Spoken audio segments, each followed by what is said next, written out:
What's up, guys? Welcome back to Newswave. The other day, Nintendo posted their financial results for this past fiscal quarter, and it certainly made waves online because it shows the Switch 2 vastly outperforming Nintendo's expectations, and in fact, they decided to even respond and issue a comment for all of that, and we're going to go over that here today. Also, we are going to be talking about something that's popped up behind the scenes for Sony that was making the rounds and does make people wonder about not only buying games on PC, but also on this apparent handheld they're working on. And the Steam Deck got a pretty big update. At least it's supposed to be a big update, but it also had people realizing, SteamOS still has a lot of work in front of it. All that and more. Guys, if you enjoy these videos, make sure you hit that like button. Helps out a ton. And if you're new here to the SpawnWave channel, make sure you subscribe down below. And of course, members for the channel do get Newswave early. If you would like to learn more about that, click the join button or link in the description down below. And we're going to start today with Hyrule Warriors Age of Imprisonment. It is out tomorrow on Thursday, November 6th,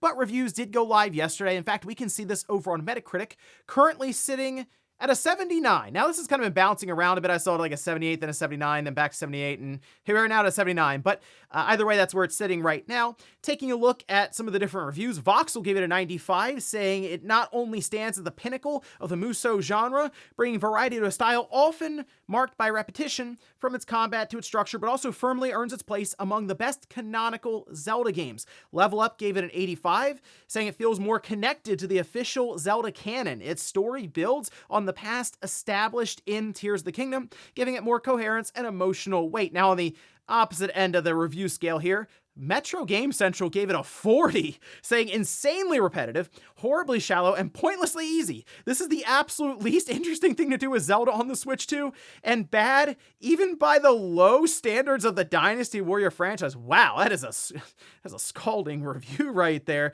Turns out Metro Game Central, not a fan of Age of Imprisonment, but I think most people who have played any of these Hyrule Warriors games are going into this knowing what to expect, and if they enjoyed those other games, the other Hyrule Warriors games, they're probably going to get a kick out of this one. And hey, at the very least, it should have good performance, so that's good news there, of course, for any early Switch 2 adopters. Also, we did have the official release for Dragon Ball Z and Minecraft. No, seriously, you can see the trailer here. Now, this was technically announced a bit more than a month ago, but now it has released, and they say you can join Goku, Vegeta, and all their friends and foes in a hard-hitting adventure that will test your mettle, allow you to strike down villains, and see if you can go over 9,000. Okay, that's clever. If you dare enter the arena and brace yourself for impacts, either alone, co-op, or in a huge 5v5 free-for-all showdown, you might or might not even risk shattering your very PC console or mobile into pieces. I mean, look, it's Minecraft just doing crossover. It makes sense, right? I mean, Minecraft, massive. Dragon Ball in general is big, obviously massive, but it is nice to just have these crossovers, even for the younger generation coming up that it didn't grow up with Dragon Ball. Hey, here you go. We're going to go ahead and drop that into Minecraft, and people were excited for this, so I just wanted to bring up, yes, it is out now. You can go check it out. Oh, and Nintendo is doing this thing where they're just kind of dropping these quick Metroid Prime 4 Beyond trailers. Yesterday, they put a whole other one out you can see here, and I was looking through this trailer. This might be the best one they've released so far, and the thing with Metroid Prime 4 is Nintendo's, I think, has had kind of a hard time showing it off, and maybe that'll change if they do a full direct for it, but at least here with this trailer that's a bit more than a minute long, they show a lot of aspects from the game, some visually impressive, actually, even animations and stuff in the different scenes, a lot of, I'd say, very different looking biomes and areas that Samus will be exploring, some different types of enemies, and they did it very, very quickly here, again, in about a minute. So I get Nintendo is doing this as their marketing strategy currently, just blitzing social media with these trailers, but I do think we should get some kind of direct. I mean, look, we had a Mario movie worth of Kirby Air Riders directs, okay? We went through that, I would assume, so that we could eventually get to a Metroid Prime 4 direct. Let's face it, we'll be lucky if it's 20 minutes long.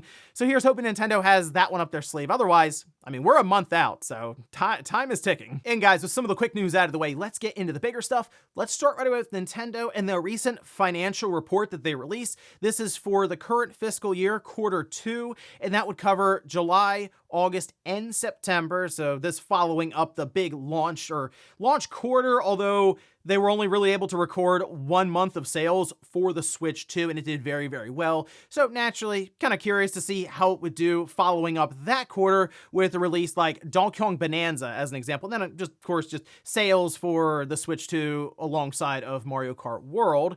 Well, we do have the report here. If we take a look at Nintendo's IR Investor Relations page, we can see the Switch 2 is currently sitting at 10.36 million units. Now, these would be shipped totals, and we'll see if they mention anything in terms of sell-through, but as someone trying to return a long time ago when it came to retail and managing stores trying to return Wii U stock, go figure, Nintendo does not take that back. So that's it, right? 10.36 million systems have shipped out there and sold to wholesalers and retailers and everything. That means that in this past quarter, they sold 4.54 million systems, all right? And this would then, the 10.36 million, cover the first 4 months of the system's release, which is, I mean, just mind-blowing. There's no other way to put it. This right now is the fastest selling system we've seen in gaming history. And at this time, their software is now sitting at 20.62 million. So pretty good attach rate. I mean, look, most people who are buying the Switch 2, I'm sure were picking up the bundle because you save money on Mario Kart World, and that clearly was the big game that Nintendo was working to sell the system with. But still, I mean, that's about, 2 games for every 1 Switch 2 early adopter at this time, so not too bad there. Mario Kart World coming in at 9.57 million copies. Not shocking, again, considering the bundle for the Switch 2 did seem to sell very, very well, and that's most of what's propped up here. Still, you have to spend an extra $50 to get that version of the Switch 2, so it's not like it just comes with the system, technically. Donkey Kong Bonanza sold 3.49 million. That came out midway through July, so again, that's pretty at 2.5 months or so on the books. 3.49 million. Good attach rate there for Donkey Kong Bonanza, almost 35%. And with all of this in mind, Nintendo did have their forecast set at 15 million systems for this fiscal year. That would run out at the end of March. They have now raised that, and we've talked about this in many, many newsways prior, that Nintendo most likely would be raising their forecast. I was thinking somewhere between 17 and 18 million is what they'd go up to, maybe trying to be a bit conservative about this. They've gone to 19 million. And I looked at that and I said, wow, okay, so Pokemon must be doing very, very well right now. They have data that we don't clearly with Pokemon in terms of how much it's propelling sales for the Switch 2, and I would assume it's doing quite well. It's really looking to move those systems off store shelves. Big game with Pokemon Legends ZA naturally there. But it must be even better than they were expecting. So they jumped that thing 4 million systems by the end of March. And here's the thing. Analysts right now are looking at this, like places like Bloomberg, and they go, that's still kind of conservative, Nintendo. Yeah, their expectations that they might hit 20 million systems sold in the first 10 months of the Switch 2, and that is absolutely absurd. Blows out any other prior record that was held for first-year sales by really any system at all. And they've also moved their software from 45 million up to 48 million. Not as aggressive as what they're doing with the hardware, but the software you would assume, grow over time as Nintendo does operate heavily on evergreen titles, so you'll just have more to pick from down the road that continue to sell. I do want to point out, as I was going through some of the explanatory material they did release, Drag X Drive and Welcome Tour did not seem to reach the 1 million mark, as it wasn't in there, so I guess that there you go. Welcome Tour, even though it was, $10, was unable to push to 1 million sold, and same with Drag X Drive. Not very surprising for Drag X Drive. Little surprising for Welcome Tour, I will say. I thought that was something that people would have just kind of bought as a one-off, like, whatever, we'll see how this goes. Because it's $10. Apparently not, though. And then looking at all of the games they have scheduled out for 2026, there do not appear to be any changes or updates for different dates with these games. All right, now with the Switch 1 in mind, okay, the Switch 1 did drop off pretty substantially. So they managed to sell just under 1 million systems this past quarter, 0.91 million. And the Switch 1 now sits at, get this, 154.01 million, which means it's like 10,000 units behind the DS. I know it's crazy. It probably has passed that by now. It's just funny that it's that close. Like, Nintendo can't quite officially say, hey, this system is the best-selling device we've ever released. Not yet. The next report at the beginning of February, they should be able to mark that off their list. Yes, the Switch 1 is now at the top of all of our systems in terms of lifetime sales. but just not quite yet. Now, to go along with that, Nintendo did revise down the Switch 1 sales forecast from 4.5 million to 4 million, but they did move the software from 105 million up to 125 million, and that makes sense.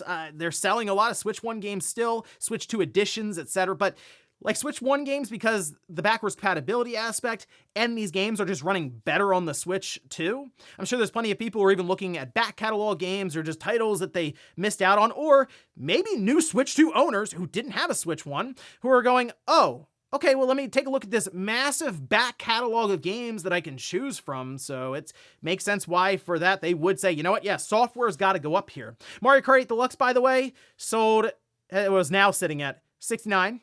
Good job. 0.56 million copies, just off that 70 million mark. Something tells me throughout the holiday it'll get there. But I mean, for the most part, looking at it, the Switch 2, massive release. I mean, this is pretty wild, actually, how well it's doing.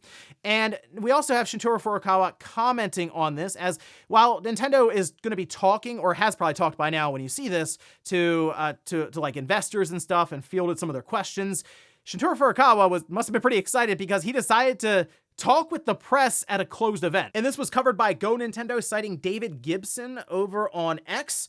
This was from Shintaro Furukawa, translated over, saying, "The start of Switch 2 has far exceeded our initial expectations. I want each and every customer to have the opportunity to purchase one, and we aim to exceed our current sales plan. There are regional differences, but overseas, consoles are now available in stores. In Japan, the situation is improving, though it's still not at a point where customers can buy one anytime. Production is not the bottleneck. Switch 2 has had an exceptionally strong start, and even compared with past gaming consoles." And I mean, production...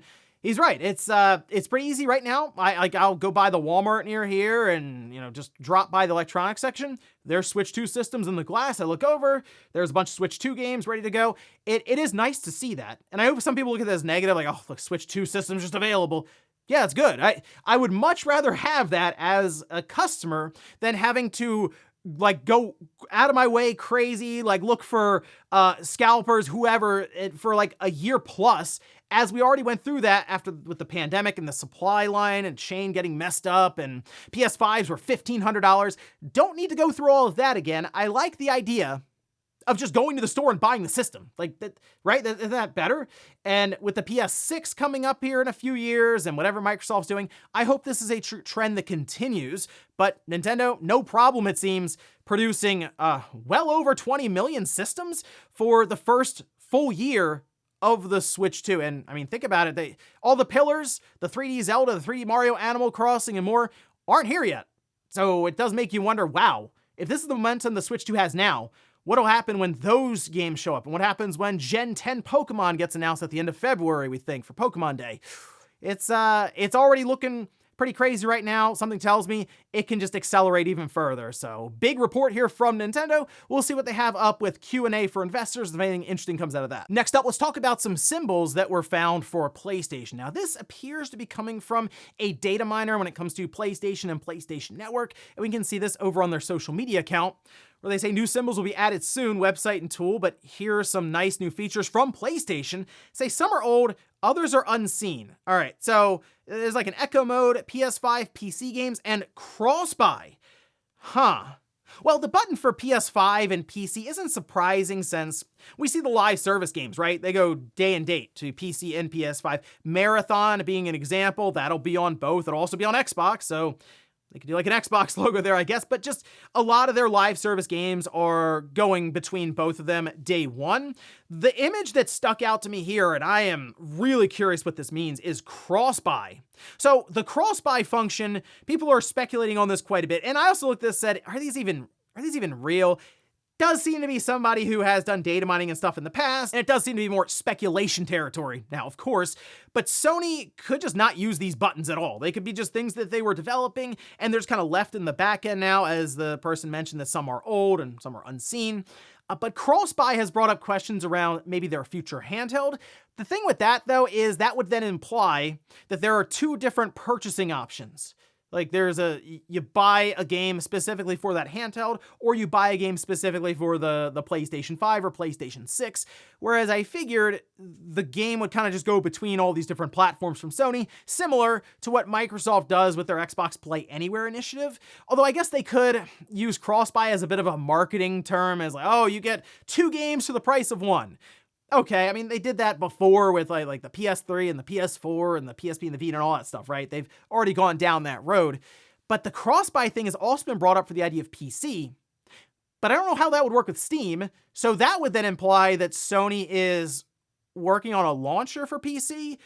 But you feel like they would have already got that out there with all the PC release they've been doing. So who knows what's going on here, but it is interesting to just apparently see this behind the scenes right now with PlayStation, playing around with a cross-buy button, a PS5, PC tag, some interesting times ahead for Sony. And in our last bit of news, let's talk about an update for Steam Deck that is now available, and it's something that people have been asking for, I mean, years now, and it sounds so basic when you hear it, but that is a big thing about SteamOS right now is Valve is still receiving a lot of feedback for it, and they are constantly working on this OS to try to at least shape and mold it and set it up for maybe a big future release with a console or, yeah, the Steam Deck 2.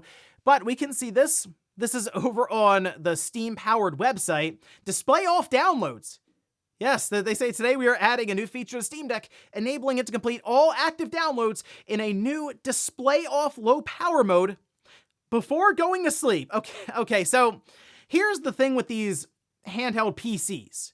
And I've run into this with, I mean, all of them. You have to tinker around with the sleep-wake setting so that it doesn't go to sleep while it's downloading stuff. And for example, we had the Xbox Ally X handheld come out. And I had to just tell it, don't go to sleep for hours, if at all. Like, just leave, you can turn the display off, but don't go to sleep. And I just leave it plugged in, and that way I can download a ton of stuff. This is nice, obviously, because, well, it can kind of act like a console where it can turn itself off after updates or after downloads. But those systems, like the PS5 and the Xbox Series, can do downloads when it's in its low power standby state. So these are things that Valve has to keep working on to improve SteamOS to fit in more or less with like the big platforms right now on the market. Again, the Steam Deck is a really cool device, but it's not something that's sold 10, 20, 30 million systems. There's still a lot of work to be done on the user interface with SteamOS, but the nice thing is Valve seems ready to do all of that. I mean, they continue updating it, and it's good to see that they receive this feedback, and yes, even years later, they eventually get there. So I guess keep leaving feedback for them, but eventually they do have to get all this worked out to a state where they're comfortable to release something maybe that can be used in a living room as a traditional console, or even with the Steam Deck 2, I would assume that would be a much smoother launch with an OS that's had years and years to develop. And before we go to the comments of the day, we'll take a look at the poll that I posted up yesterday, where I ask, are you picking up Hyrule Warriors Age of Imprisonment? Okay, 14% are getting it ASAP, 30% say maybe later if there's a sale, 56% say no, I'm not interested, or I just don't have a Switch 2. You know, I will say the Hyrule Warriors games, for me anyway, with Warriors titles in general, they're always fun at first, but then they do get kind of repetitive, and it also depends on what it's leaning into. Like the Zelda stuff, Hyrule Warriors was very fun, you know, and that was great for a bit. I played through that, awesome. And then we get Age of Calamity, and the performance is just bad, but it did lean into the Breath of the Wild, all that, which was really, really cool. And this is going to be wrapping everything up, but I do kind of feel like not only am I Warriors out right now, like in terms of just the being kind of repetitive nature to them, sure, but even just this Zelda timeline right now, this world that we're still in, that even's kind of running its course for me. I think I am ready to see what's next for like the big mainline 3D Zelda games.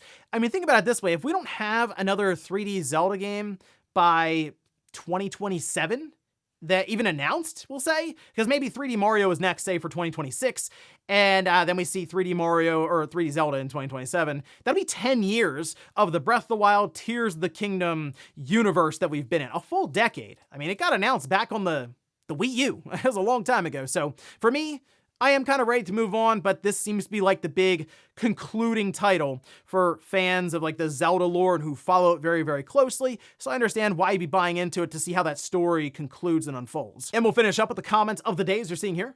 This is from Logical Error, who says they have a demo. I played it. Okay, good username, because I did make an error here then.